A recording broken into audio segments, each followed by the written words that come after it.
Okay, this is lesson number 58, and on this particular lesson we're going to have a look at the period 1992 to 1996.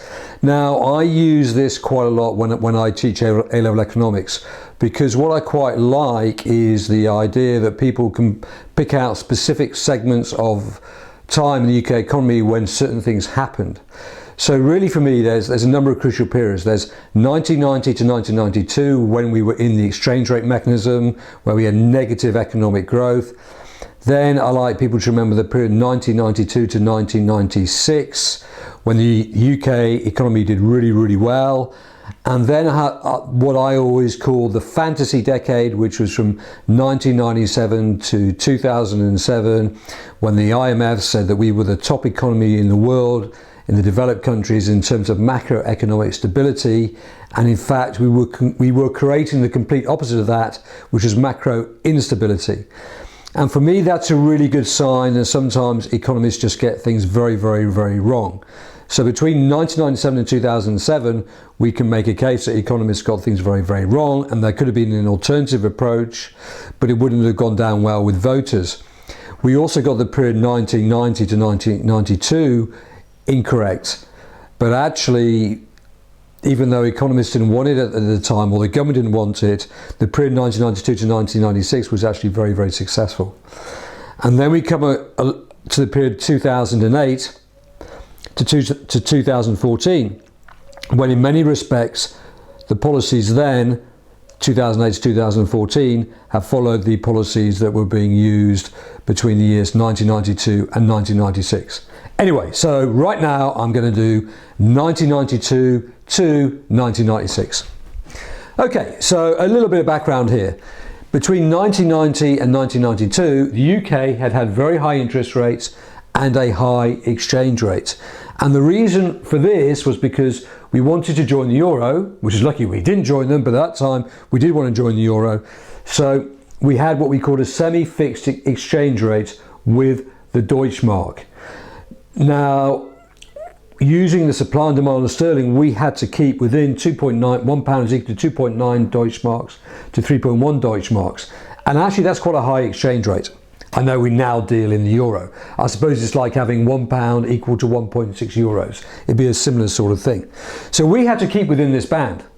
But what happened was that we always had trade deficits. If you have a trade deficit, the supply of sterling will be greater than the demand of sterling. So there will be a natural tendency for the exchange rate to fall. So the exchange rate would fall down to here, and then the government would say we cannot let the exchange rate fall anymore, so therefore we're going to have a high interest rate, and the high interest rate will attract hot money into the UK. We remember we've already done this when we were doing monetary policy, and that will shift the exchange rate up. However, what happened was that speculators throughout the whole world realised that the UK exchange rate was a sitting target, and they knew it would fall. The government was determined to keep us within this band because we wanted to join the euro. But eventually the speculators won the day. They got rid of sterling. The government could not buy up any more of sterling. There's a famous phone call from the UK Chancellor Exchequer to his German counterpart saying, will you please buy sterling? And he said, no, we're not willing to do that. So eventually sterling did in fact fall. Right, now this is a really good thing for the UK economy. At the time it was called Black Wednesday because everybody thought it was a really bad thing to happen to the UK economy. It was actually really good, because what happened was that we could then have a low interest rate and also a low exchange rate.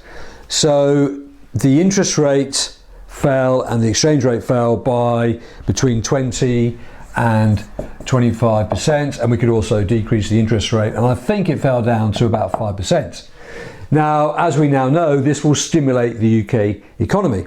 So during this period of time we got economic growth, because remember the ASAD model, so we got the ASAD model, we got a negative output up here, so therefore AD would increase from there to there. So therefore we did, in fact, we got economic growth, we got full employment, we didn't get inflation, and the balance of payments didn't really get much worse. In fact, it got better slightly, and so by 1997 we had our only ever trade surplus in the last 30 years because we had a lower exchange rate.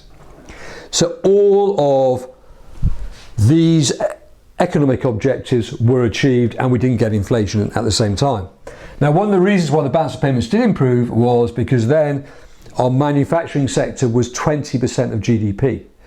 And it was only in the what they call the nice decade, or what I'm going to call the fantasy decade, that our manufacturing sector was hit harder than it should have been. So this period of time, low interest rates, low exchange rate creates more demand. There is always a fear, of course, that we may end up with demand pull inflation. We may also end up with cost push inflation, but neither of these things happened. So we achieved good growth. Everything went very, very well. And in a way, that period of time is mirrored to 2008, when we also had low interest rates of 0.5%. We had a low exchange rate, £1 equal to 1.1 euros, whatever. But for some reason, primarily because our manufacturing sector was so much smaller, our economy didn't take off.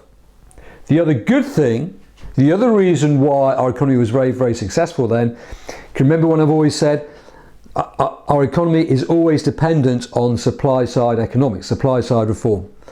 And in the 1980s, the UK economy had some really, really good supply side reform. So that was still going around. So in a sense, we were still getting this underlying trend rate of growth because of privatisation, deregulation, lower income tax, low corporation tax, all of those things.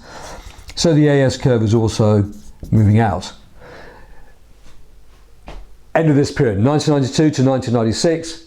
The next period I'm now going to be looking at is between 1997 and the year 2007. Thank you.